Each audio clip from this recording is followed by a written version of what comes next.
श्री स्वामी समर्थ. स्वामी तुमच्या सर्व चांगल्या मनोकामना पूर्ण करोत आणि तुम्हाला सुखात आणि आनंदात ठेवोत ही स्वामींचरणी प्रार्थना. स्वामी म्हणतात, आजचा दिवस नवीन संधीने आणि आशीर्वादाने भरलेला आहे. सकारात्मक वृत्तीने ते स्वीकारा आणि तुम्हाला मार्गदर्शन करण्यासाठी माझे नामस्मरण करा आणि माझ्यावर विश्वास ठेवा. लक्षात ठेव, मी सदैव तुझ्या पाठीशी आहे, तुझ्या सोबत आहे. मी कधीही तुला एकटे सोडणार नाही. स्वामी म्हणतात, माझ्या मुला, मी काम करत आहे हे तुला समजत नसतानाही तुला माझ्यावर विश्वास ठेवावा लागेल. माझे मार्ग तुझ्या मार्गापेक्षा उंच आहेत. फक्त विश्वास ठेव. सर्व गोष्टी फक्त तुझ्या भल्यासाठी एकत्र काम करत आहेत. माझ्या बाळा, विश्वासाने जीवन जग. मला माहीत आहे तू एकांतात खूप वेळा रडला आहेस. तुझ्या प्रत्येक अश्रू मी पाहिला आहे. भिवू नकोस, मी तुझ्या पाठीशी आहे.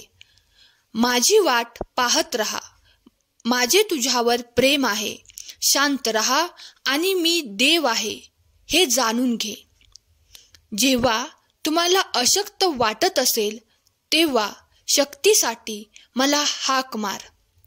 स्वामी म्हणतात, जी कर्म करत नाही तेच नशिबाला कायम दोष देत राहतात. त्यांच्याकडे तक्रारीचा डोंगर असतो. योग्य वेळ आली की ते सुद्धा मिळतं ज्याची आपण कधी कल्पना सुद्धा केलेली नसते. फक्त धीर कधी सोडायचा नाही. देवापेक्षा जास्त कर्माची भीती बाळगावी. एक वेळ देव माफ करू शकतो, पण कर्म नाही. फुंक मारून दिवा विझवता येऊ शकतो, पण अगरबत्ती नाही. कर्म चांगले करा. या जगात काहीच तुमचं नाही. फक्त मरेपर्यंत शरीर तुमचं आहे, म्हणून त्याला जपा. कलियुग चालू आहे. कुणी पाण्यात मरणार तर कुणी पाणी पाणी करून मरणार. कुणी रोगराईने तर कुणी महामारीने. सृष्टीचा विनाश होणार आहे हे तर विधिलिखित लिहिलेलंच आहे. हे जग जगबुडीच्या दिशेने हळूहळू चालत जाणार आहे. करोड रुपयांचा जरी बंगला असला तरी शेवटची अंघोळ रस्त्यावरतीच. लाखोची गाडी जरी असली तरी शेवटी 4 बांबूवरच जायचं असतं.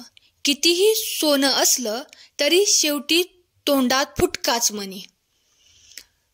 कितीही महागाईतले कपडे असले तरी शेवटी 1.25 मीटरचा पांढऱ्या कपड्यातच लपेटला जातो. म्हणून अजून वेळ गेलेली नाही. भक्ती करा, देवाचे नामस्मरण करा, पुण्यकर्म करा. शेवटी तेच तुमच्या बरोबर मरणानंतर येणार आहे. श्री स्वामी समर्थ. आजचा व्हिडिओ आवडला असल्यास व्हिडिओला लाईक करा.